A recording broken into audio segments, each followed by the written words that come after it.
Ahoy and welcome back to the Crow's Nest. It's your host Captain J, and this week we'll be taking a look at something different. This week we're actually taking a look at pirate history. When you think about pirates, certain images pop up into your mind, and it's about time we separate fact from fiction. Here's a look at 5 different concepts that people think of when referencing pirates. Please note, these are in no particular order. Pirates buried their treasure.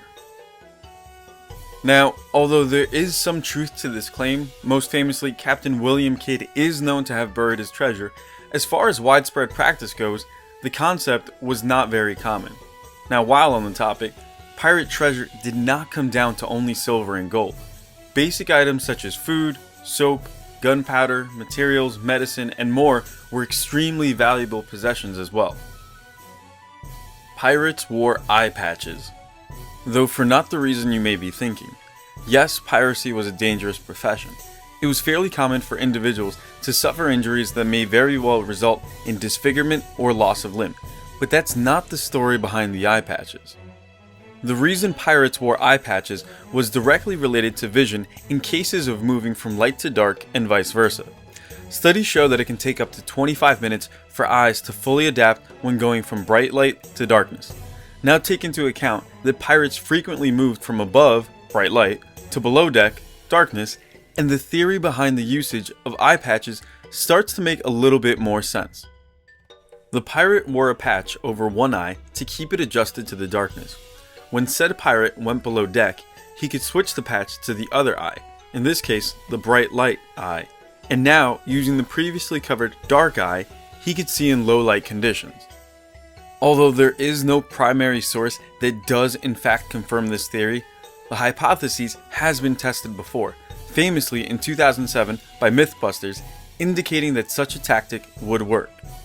So next time you see a pirate wearing an eye patch, it might not necessarily mean they're covering up a grisly scar or worse. It might just mean they're getting ready to raid the lower decks of a ship. Pirates talk like pirates. Spoilers, they didn't. Chances are, when you think of pirates, certain phrases come to mind. "Arr, matey," or "shiver me timbers." Well, there's a source to popularize this, and you can thank them for that. That's Robert Louis Stevenson's novel, Treasure Island, published in 1883, and also Robert Newton's portrayal of Long John Silver in the 1950 Disney film adaptation of Treasure Island. The phrases and accents that many of us associate with pirates come straight from the novel and film. So now that we got that out of the way, you might be thinking, what did pirates sound like? And the answer is relatively straightforward. It was common for pirate crews to hail from different regions and countries, therefore creating a situation where the sound of a crew would vary greatly from ship to ship all the way down to crewmate to crewmate. Pirate crews were exclusively male. It wasn't just the men who could handle themselves on the high seas. There were more than a few ladies who could strike fear in the hearts of any man. Names such as Anne Bonny and Mary Read are the most famous and ferocious female pirates in history. These two ladies will be forever synonymous with piracy. Pirates and parrots were a thing. Again, we have Treasure Island and the depiction of Long John Silver to thank for this one. In fact, there is very little evidence to suggest that pirates did have parrots on their shoulders or even keep them as pets.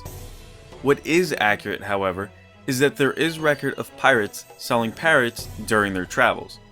This type of sale would be especially attractive because the parrots were considered exotic birds and would fetch a very large sum of money.